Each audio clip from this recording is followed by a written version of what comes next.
Hey, it's Jona Xiao, actress and quarterback, and you're watching Taboo's Comics and Kicks. Hola amigos, what's up everybody? We have another beautiful, let me just look around and tell you guys how amazing it is to have a fellow Marvel legend. This person has done many films. She's a matriarch, first and foremost, because she is like a superhero, literally, figuratively, and to her boyfriend. The boyfriend has stated many times how much she is the matriarch of their relationship, which is dope. This person is part of Iron Fist, Eyes of Wakanda. She's done this amazing, I'm going to pronounce it, this amazing beginning of her career was Rappin' Stiltskin, where it was like she was supposed to rap in this show, right? Show, animation, what was it? It was theater. Theater, okay. And she's done so many other films and voiceover work, and she's just a great guest that I'm going to get to know because it's the first time we're meeting.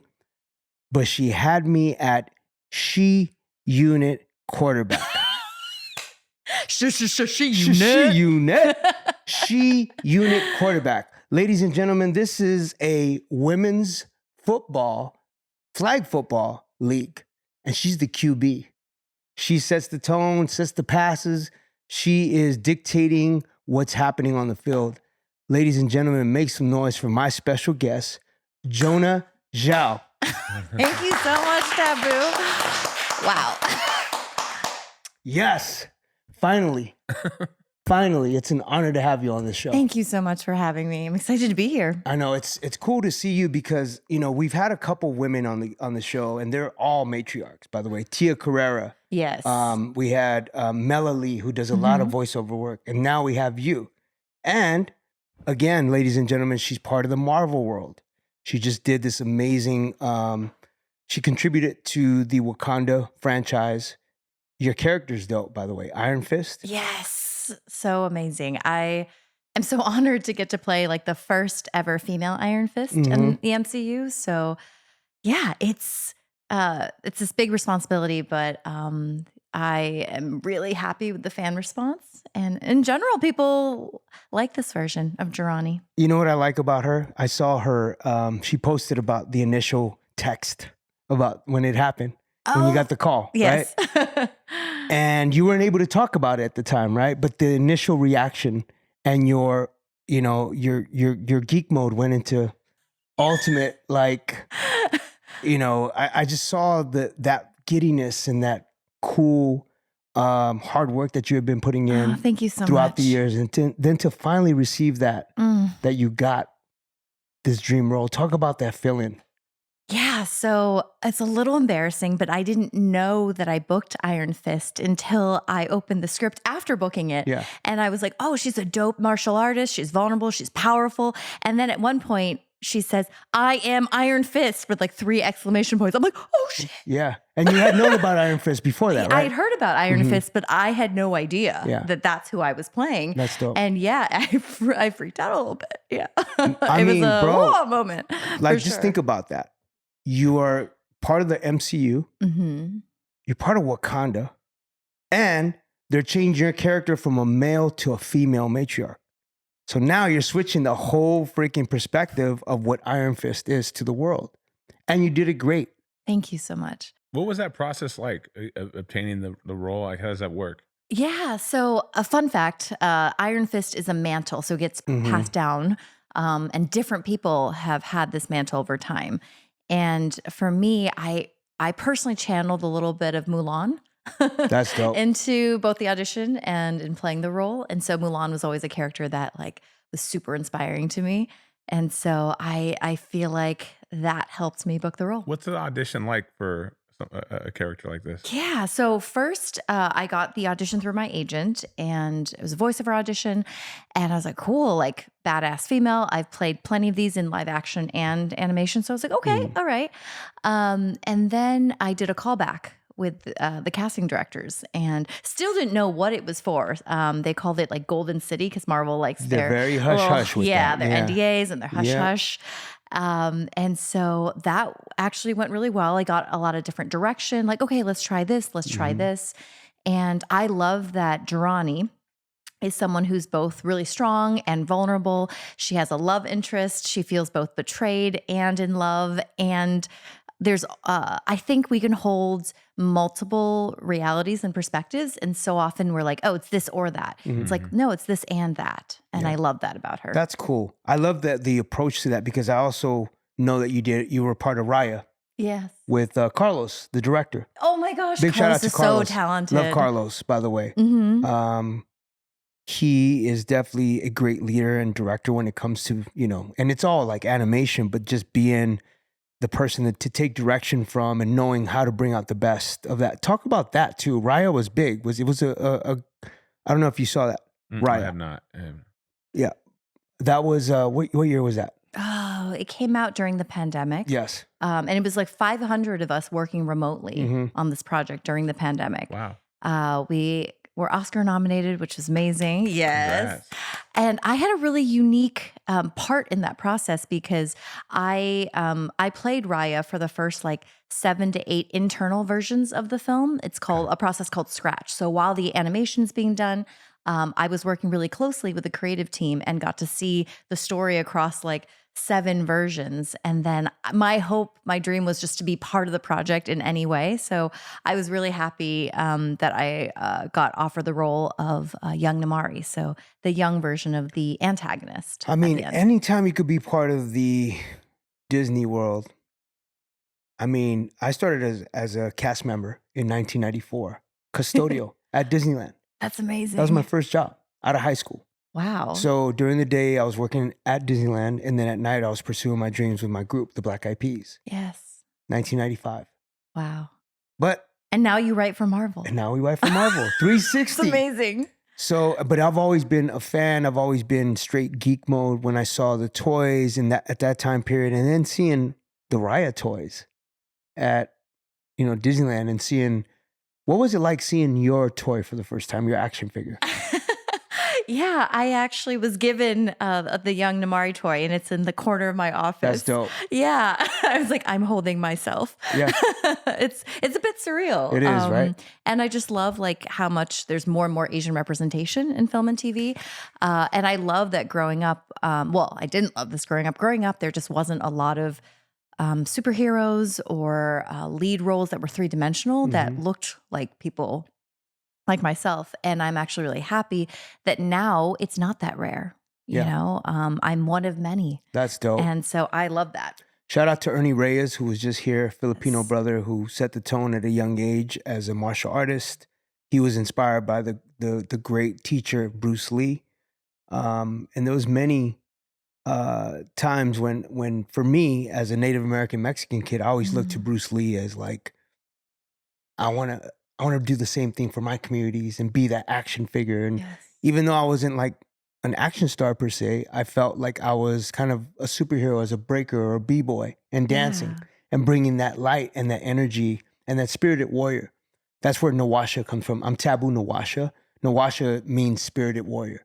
Wow. So anytime I stepped on the dance floor, that's what I always felt. I was bringing that, like the essence of my ancestry. And, I was battling other crews or battling other dancers. And that was kind of like my spiritual warfare. I love that. Yeah. And now you're bringing like authentic Native American representation into the Marvel world. And that's beautiful. It feels good. It feels good because now, speaking about Marvel and toys and collectibles, now I get to have this podcast, which is straight geek mode, and what we do is, exactly. Give me that again. Hey. Geek mode on ultimate levels, because what we do is we talk about comic books, we talk about, animation, storytelling, toys and collectibles, and sneaker culture, right? So this little toy box right here, this is the magical toy box. I'm gonna pull out some items. Ooh. And you're gonna describe the feeling if you were connected to it as a kid. Okay. Or, does it bring a nostalgia or a cool story that you can, attribute to this is toy? exciting. All right. Okay. Ready? Let's do it. You can't peek in there. That's how you try to peek. Don't be Sorry. peeking.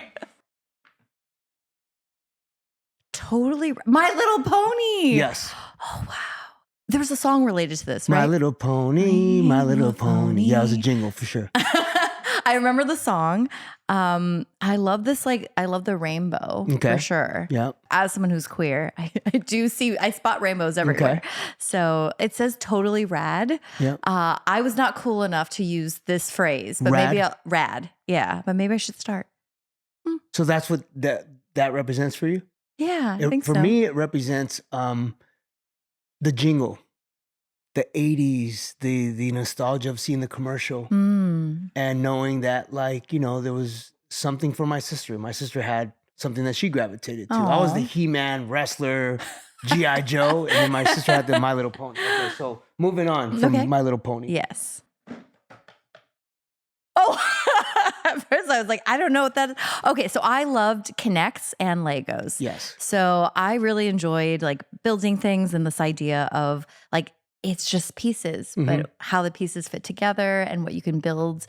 I love building with my friends. That's why I love collaboration. I don't like doing things by myself. Right. So love Legos. Did and you ever go to Kinects. Legoland? I have not. San Diego. Okay. Gotta check it out. Okay. Beetlejuice. Okay. Don't say it 3 times. Beetlejuice. I have almost watched the whole movie. The second one or the You know what's first one? funny? JT got the Beetlejuice pants on right now. Oh, wow. He does have Beetlejuice pants on. We see Wow. you. We see you. Okay. So this reminds me of my amazing publicist, JT. JT. That's what this really reminds me of. Yeah. No, Tim Burton is incredibly talented, and I should watch the entire. I have not seen the second one. Okay, but you saw the first one with the original. The original. From- From 80 yeah. and whatever it was. Yeah. Most of it, Most. I think. Okay. But the latest 2 you haven't seen. I have not. Okay. Mm-mm. Okay. Should I? You should watch They're great. the OG one. Okay. OG one first, Yeah, then the second, then okay. Okay. Great. Okay, so Beetlejuice. Last but not least. Mm-hmm. You ready? Oh, what's behind there? Oh, Tell me what's what that this? represents to you. Okay. Don't throw it at us. Oh, wow. Not the It was- team, but what does that represent to you? The ball. Oh my gosh. Okay, so Talk about your journey. yeah, so growing up as one of like 5 Asians in a graduating class of like 550 in my high school, I really struggled to feel a sense of belonging. Mm. And I always just wanted to belong and feel like I fit in and was part of something bigger. What was this, by the way? What just city? In St. Louis, St. Louis, okay, cool. Missouri. Mhm. And sports actually was the first arena where I felt a sense of belongingness and a sense of like, okay, we have this common goal together. And so I think that's one reason why sports is so meaningful to me. I think how we do one thing is how we do everything. Yeah. And as a quarterback, I think there's just so many leadership lessons I've had to learn the hard way in life and on the football field, and it translates. I remember the first time, one of the first times I ever quarterbacked, it was beach flag football. And I had this guy on my team. I knew he was a quarterback. Things were going well. And then things started to not go as well. And at one point he like grabbed the football from me. He was like, I'm throwing now. And I was like, oh no, this isn't happening. I was like, you can leave. Yeah. And I had never really said that to someone before, or like, especially to a man. And he then was nicer, let me continue throwing. And I think we won that game.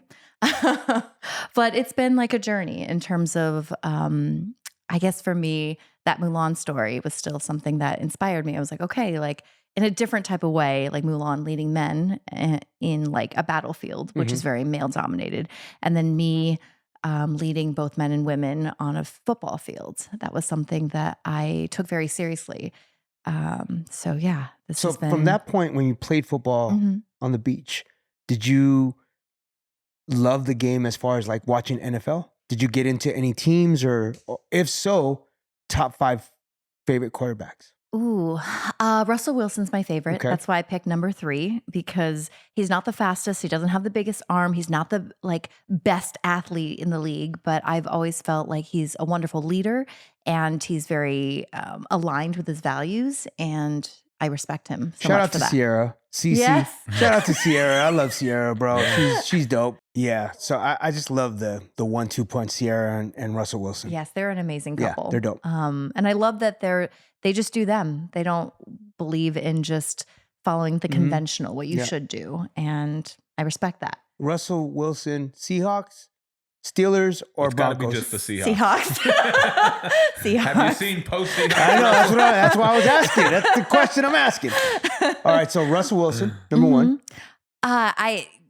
You have to respect the GOAT, Tom Tom Brady. Brady. I'm Joe sorry. Montana? Yes. Okay. Rings. Joe Yeah. Montana? Rings. Joe Montana?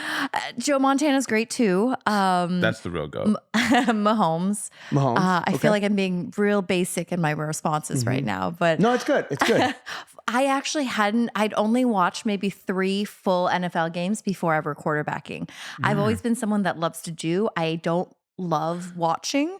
And so I actually learned from just like playing and people believing in me and like coaching me up. And so a lot of men actually, they saw potential and they really coached me up and helped me learn the game. So I That's became like dope. obsessed with it. What age were you really starting to quarterback a lot? Around 22. Oh, so, okay, a little later. Yes. It's dope because I saw the team that you have and seeing the camaraderie amongst the women. Oh, it's amazing. And you guys take this shit serious, dude. It's We not do like, film study. We do practices. Wow. Absolutely. We have and coaches. I gotta say, like the intensity on the defensive side, like on the defense, like the linebackers and all the like when you have the wide receivers going out, like there's this intensity in the face. You guys are like ready to take people out, which is cool because it's flag football. But I love the idea of you as a leader because I'm a girl dad. Yes. I have 3 boys, but my daughter's my youngest and my only girl. Were you the only female in your family, like as far as siblings? Yes. I have a younger brother. Okay. Talk about that. What it was like, the dynamic of a brother and a sister growing up in your household. Yeah. So we got along at first, and then we're about 5 years apart. Mm-hmm. And then we started like fighting. I think I could have been a better older sister, to be Yeah, honest. we can always do better. Yeah. Yeah. And nowadays, like we're a lot closer. What would that have looked like for you, being a better older sister? Hmm. I'm always curious about that because, like you said, we can all do better. Yeah. What does better look like? Yes. I think trusting him more. Okay. And what I mean by that is I come from a bit of a traditional Asian household where my parents, especially my dad, he loves us very dearly, but always assumed he knew best. And I think I adopted a bit of that controlling quality, can I say, with my brother, where I maybe would tell him what to do. I'm seeing him shake his head. Yeah. the boyfriend's like, No. Out of the corner of my eye, I'm going. Me control being not a quarterback? you, quarterback? No. Let the receivers run what they want. Right. So I think, I think being an older sister that supports him in seeing his decisions and making his own mistakes, as long as it doesn't kill him, I think that would have allowed him to be more empowered and without being like controlled by his older sister. Before you go there, Tack, we get the extra 2 quarterbacks. We got 3.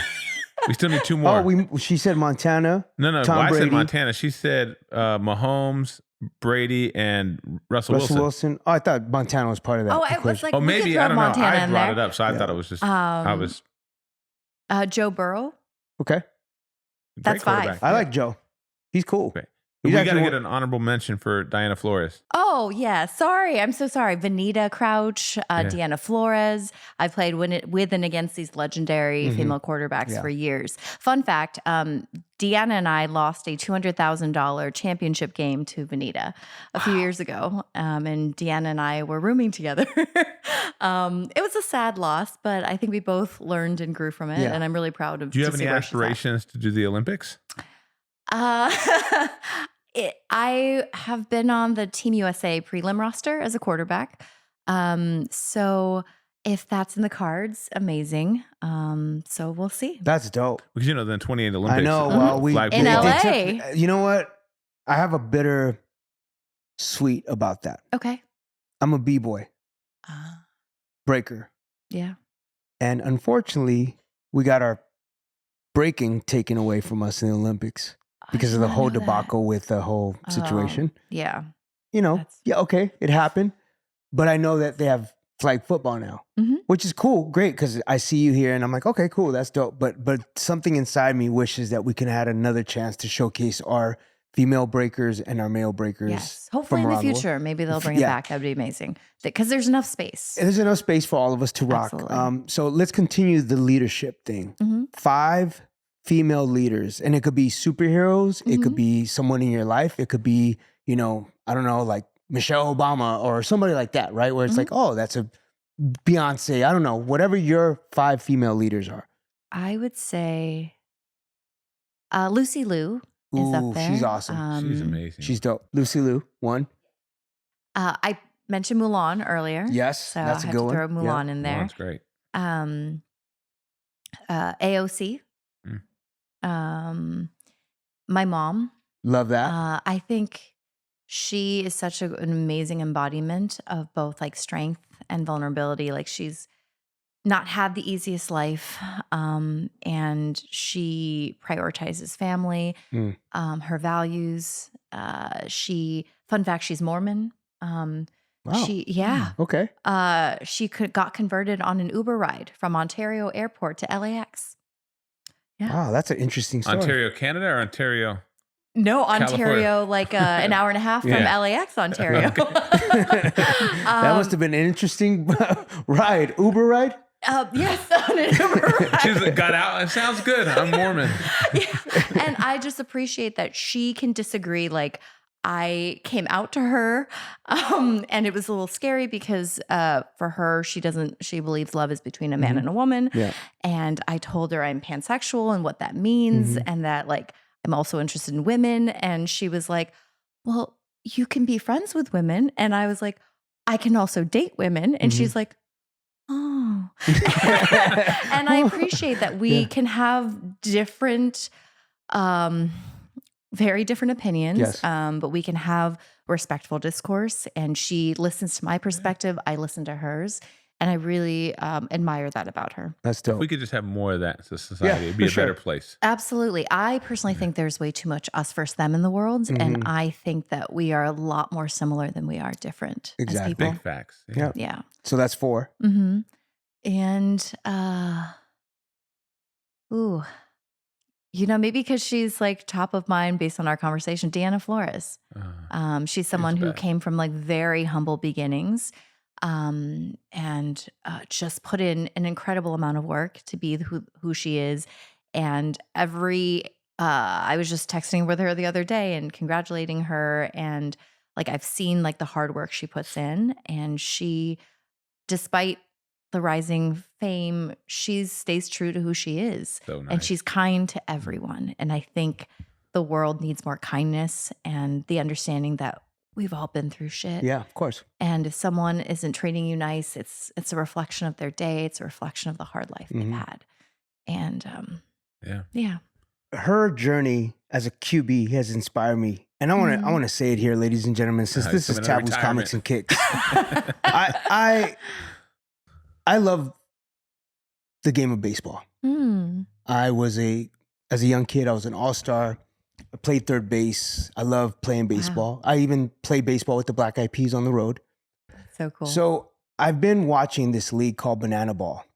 Yeah. And it's super fun. Yeah, Jesse's dope. Are you guys going to do it?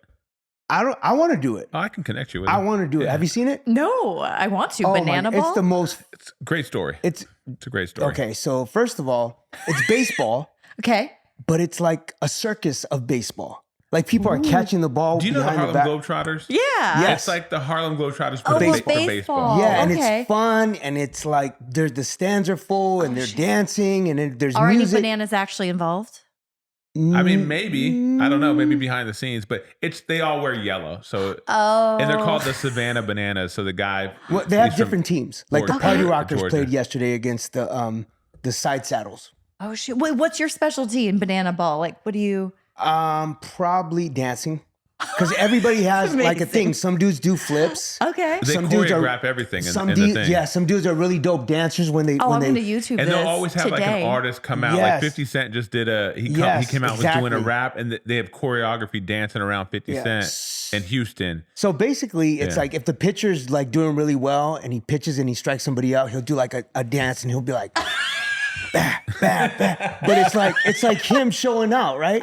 Or if somebody hits a home run, he'll do a backflip before he runs. You know, it's just cool, fun, clowny type baseball. Wow. It's not taken serious, you know. It's just like fun. It's just fun. But it is serious though. They're really trying to win. But I mean, for me, as you know, like Yeah. I'm not gonna go and get hurt on this because there's some dudes that are like diving into the stand. I'm not gonna do all that, right? But I love the game so much that I'm putting it out there. Jesse, right? Jesse, yeah. Jesse. I'm saying if I can have the opportunity to play one game to show you my skills, I would love that opportunity. First round pick right here. Right, first round pick. I even do a Black Eyed Peas performance. I'm putting it out there. Yes, Will and Apple.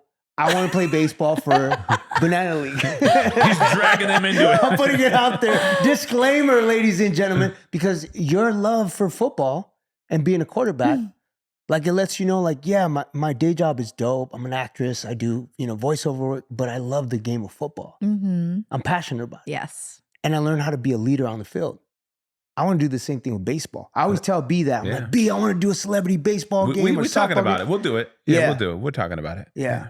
Speaking about like things that we're interested in besides our job. Yes. What are things that people don't know about you that are like, maybe it's a hobby, maybe I collect Pokemon cards, or I love comic books. What's something about you that the fan or the viewer doesn't know? I have a couple hundred board games. Oh, dope. So I live in Geek World. Yeah. Yes. That's cool. So top 3 board games. Ooh. Are you old school or new school? Let's see. Good school. Okay. Blood on a Clock Tower. It's What is a that? social deduction game. It's like Mafia and Werewolf, but a lot better. So I really enjoy reading people and like solving a puzzle. So Sounds that's like you what need a it feels certain IQ to play this one. I don't think I could play. I mean, I may not be able to participate. Right? I think you would do great. I think Okay. you would do because it's reading people. Right. Okay. So I love the social side of that. I love a game called True Colors. It's where you get to judge your friends. Like, who in the room is most likely to end up in jail for a night? that's pretty judgy. Yeah. You. Right? Yeah. And then you vote and you see, you get points based on how well you guess how your friends perceive you. Okay, So it's an that's interesting dope. like perception judgment True game. Colors. I'm I gotta afraid write to that do down. that game. I might hate some of my friends when we're done. Be like, that's how you think of me? True Colors. But then you get to judge them, You're and it's a all jerk. love, True. right? It's all love at the end of the day. And I One more. also really love, I love those like question card games, like We're Not Really Strangers, where it's you ask each other like vulnerable questions and you open up. I think Those are like drinking games, though, really, right? I guess you could. You know what? You could. I think that I'm not a big fan of small talk. And so I love those like very deep and personal questions. Like, what's your biggest fear? Yeah. What's the one we used to use with Jake? What's the card game that we used to use? Yeah. Oh, yeah. It's like those. Yes. I've played Yeah. Let's Get Deep as well. We used to Let's end- Get Deeper. We used to end one of our segments with him asking the guest a really like personal question. Oh, that's dope. And pretty much somebody was crying by the end of it.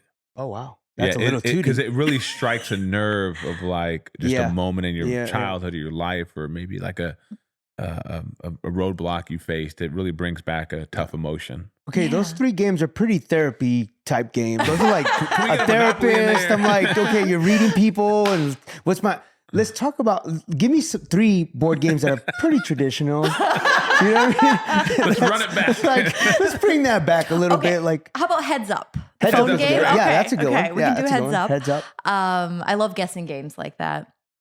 There's a game called Banned Words, which is like Taboo. But like you write the banned words that they can't say, but they don't know what the banned words are. So you're having to give clues and like avoid these landmines, but you don't know what those landmines Right. are. So that one's good. And oh man, I had another one. Oh, reverse charades. So it's like charades, except imagine it's like maybe like the 5 of us are on a team together and us 4 are doing a group charades and you're trying to guess what it is. So it's funny because you have to work together as a group. Right.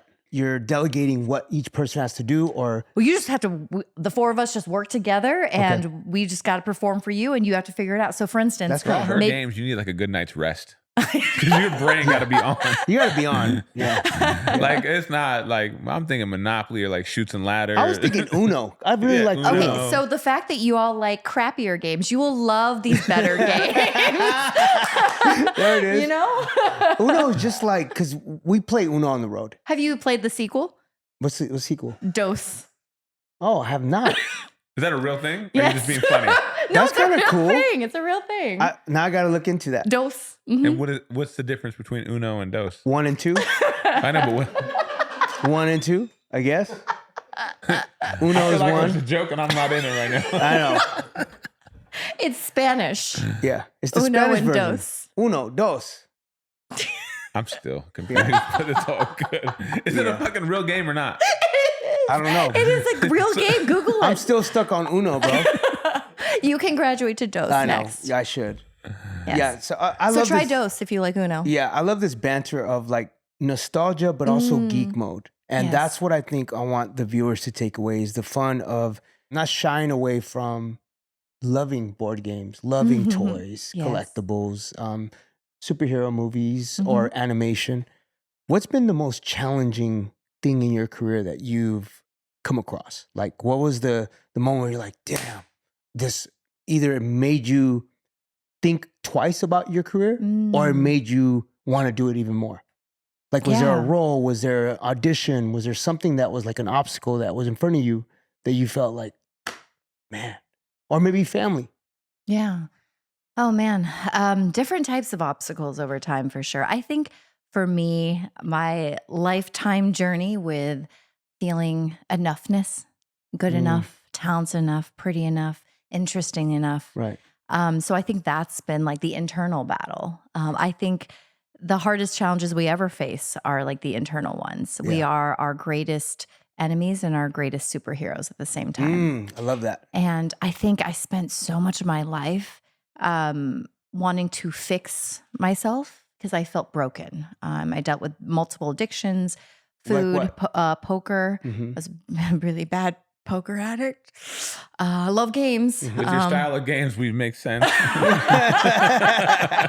It checks out on brand. On brand, ladies and gentlemen. So I think I bought into the narrative that I was broken for a long time and I kept trying to fix myself. And I think when we ask ourselves better questions, we get better answers. So I started studying something called NLP, neuro-linguistic programming, and it's almost like having a user's manual for the mind. It's a blend of like psychology, neuroscience. It's really fascinating. And what I love about one of the presuppositions of NLP, geeky, is that there's nothing broken or wrong about any of us, that we actually have all the resources inside of us that we ever need to achieve whatever goals, being in the banana league, being Jesse, put it out there. Yeah, Jesse, hit up Taboo, Yeah. Whatever that is, right? Whatever goal, whatever dream we have everything inside of us, but sometimes we're just cut off from that access. And so we could use the help of coaches, mentors, therapists, to help us access those things. But those things are already innately in us. We're already whole as is. And I think that was a really big transition for me internally. And that affected how I pursued my career. Because for a long time, I was like, I don't know if I'm interesting enough, pretty enough, skinny enough to like play a bigger role in TV and film. And I got to, it's been a process,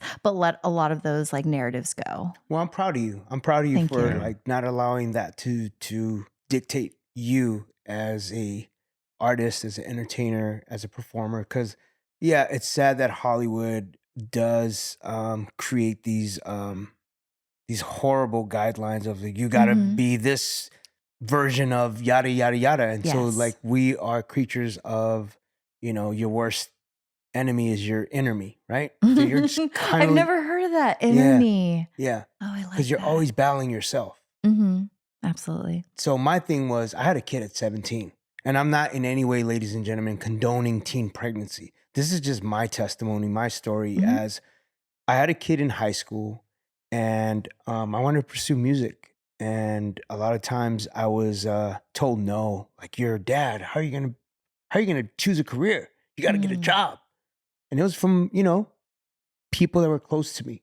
Well-intentioned. Well-intentioned, but I was like, no, I'm gonna be an entertainer. I'm gonna make it on stage. I want to be bigger than just a job, Yes. right? Mhm. I don't want to just love my job. I want to job my love. Absolutely. And that inspires your kids to pursue their dreams and passions if they see their father as the example. So that for me as a 17-year-old kid out of high school, having a motivation like having a kid and having to take care of it and being like a big boy, and my first job, thank God to be able to be part of the Disney family, was Disneyland. Yes.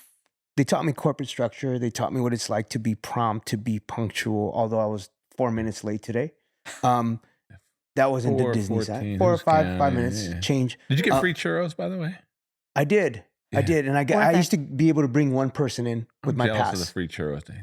So this is Disney 95, dude. This is like old school Disney, prime Disney. So, but do they really have the underground tunnel for if you're sick? They do, yeah. Underground tunnel.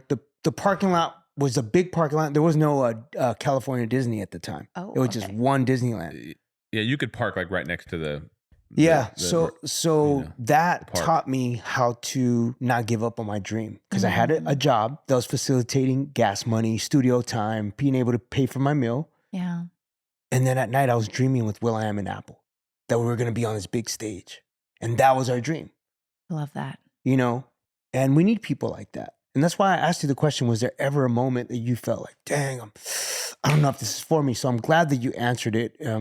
Thank you for sharing the addiction part, being candid, because we need that importance of like sharing vulnerability. Yes. I think that too often, especially with social media, we live in a culture where it's all about highlighting our highlights. And I made a commitment to highlight my lowlights because that's real. And it's too isolating to feel like you're comparing your life to everyone's highlights all the time on social media. Well, I think it's allowed me to now tap into this elder statesman as a keynote speaker and doing speaking engagements, where it's like I share about my testimony as a young parent, as becoming part of this amazing journey with the P's, being removed from addiction for 18 years now. Congratulations. Thank you. Cancer survivor, 2014. So all these lowlights that made me resilient, taught me about resilience, made me look into the strength within myself. Yes. And to be a great example to our youth. We need more Indigenous representation that inspires our youth. And if I have a platform like Marvel, like the Black Eyed Peas, like Taboo Comics and Kicks, you best believe that I want to be a great example to our youth. Yes, you're an amazing role model. Thank you. In so many arenas. Absolutely. Thank you so much. Yeah. And I share that same sentiment about you. Because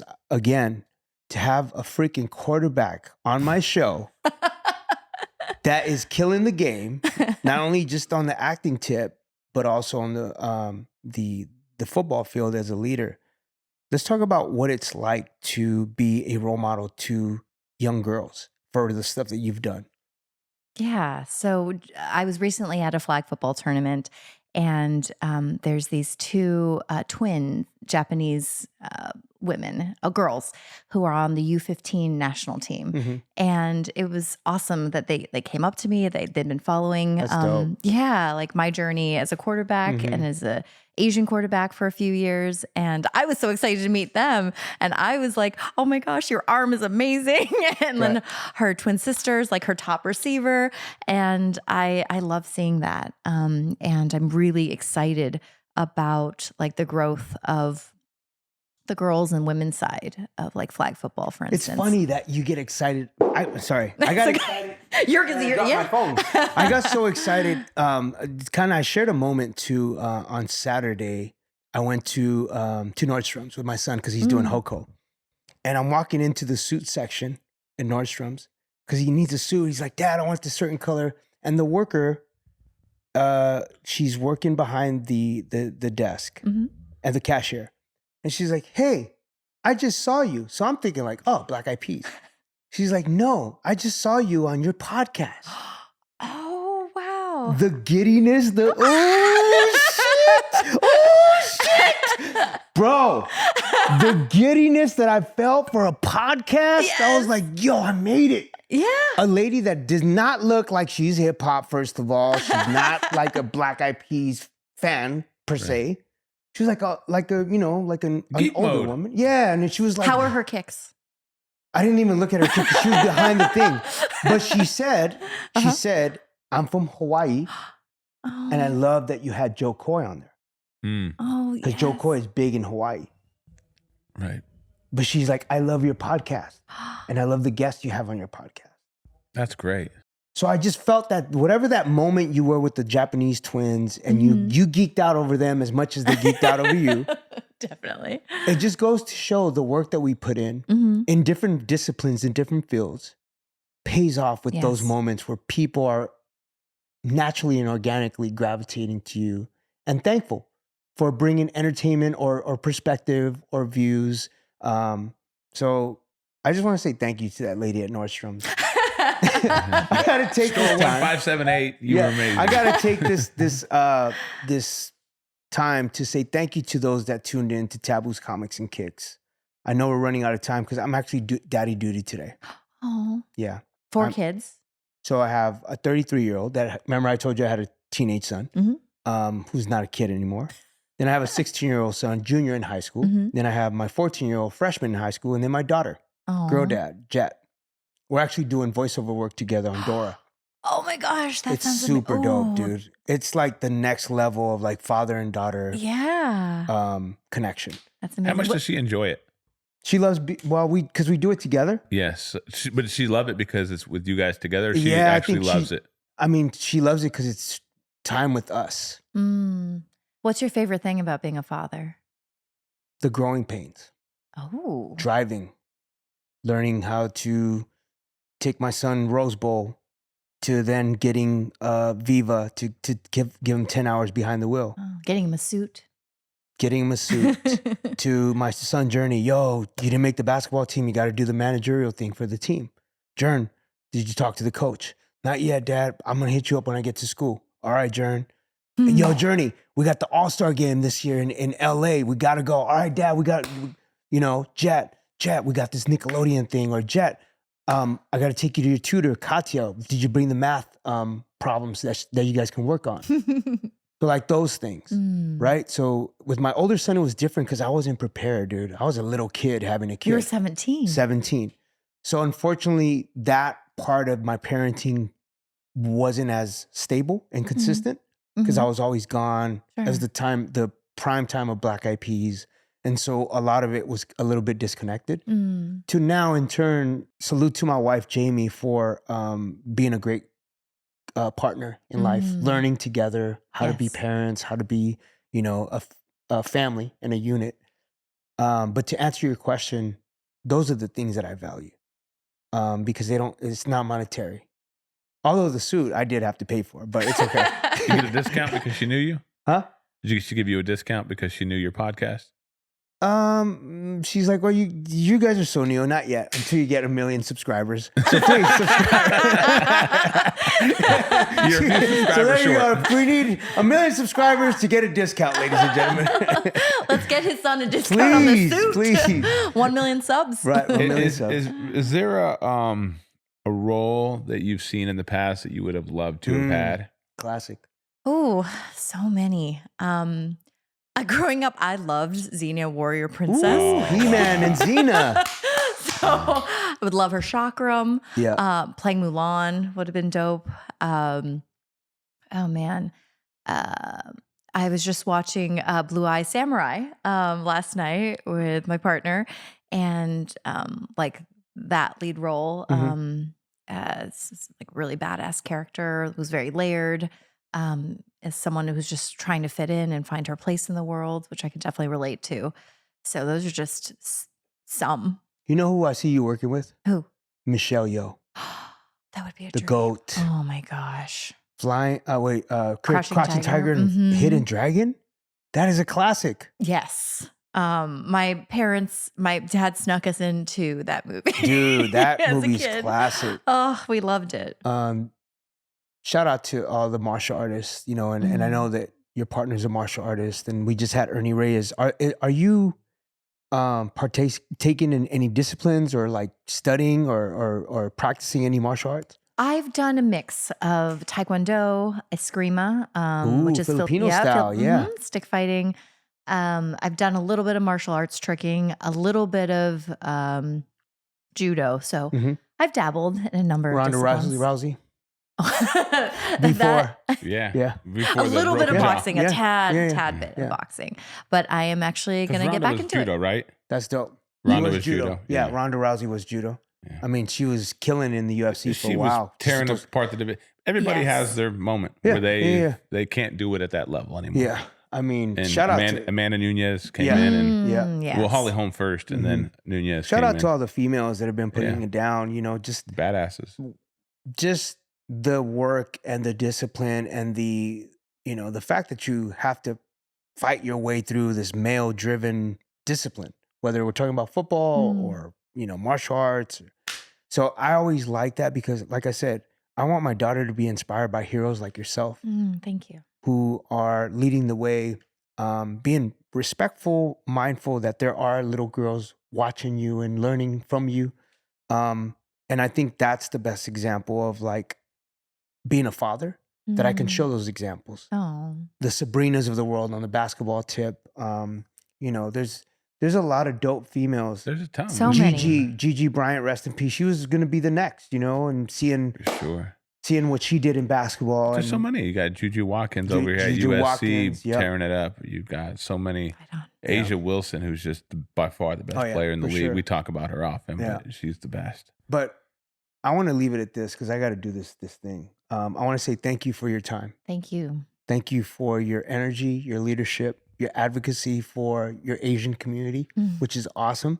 Where's your family from, by the way? I was made in China. Nice. Made in China. Love it. I'm actually going there in November. What? Shanghai, Where? Beijing, Macau, Hong Kong. Okay. Oh, you're going to love it. Taiwan. Can I be honest with you about something? Go ahead. So, ladies and gentlemen, this is a disclaimer. I've been going to China throughout my whole career. For some reason, I don't know if it's because I'm susceptible to having a low immune system. I always get sick in China. I don't know what it is. I don't know if it's the air quality, the pollution, because it is. It's fair. It's crazy out there, dude, and with pollution. But this time I'm going to be masked up. Okay. This is my first time that I'm going to be masked up. Okay. And I've always like went and I'm like, I'll be cool. And then I got sick. And I I come say home. sick, you like a flu or? Flu. Okay. Every time, dude. Every single time. And my wife's like, you're sick again? I'm Up like, yeah. until now. Up until now. But I love the shopping in Taiwan. I love the amazing representation of what the history of going to the Great Wall and seeing, you know, the historical artifacts. I think I'm going to go to Disneyland in Shanghai. Okay. It'll be my first one. I've heard great things about it. I've been to all of them: Hong Kong, Japan, Paris, LA. So this Florida. is the final This one. is the final one. Okay. It's like levels. You know what I'm saying? Levels. I'm poor. I can only go one down the street. Levels to this shit. So I just want to say, like, thank you for being a leader, for being a matriarch, and hopefully we can do this again. That'd be amazing. Thank Appreciate you so much for highlighting, just people on your podcast and for being such a great storyteller and role model and father. Thank you. Ladies and gentlemen, that has been a great episode, a wonderful episode with my sister, Jonah, on Taboo's Comics and Kids. That's right, y'all. It's Taboo Nawasha, and I hope you enjoyed geeking out with me and going straight into geek mode. For more information, for more videos, subscribe, like, and comment. Share it with your friends. Much love. There it is.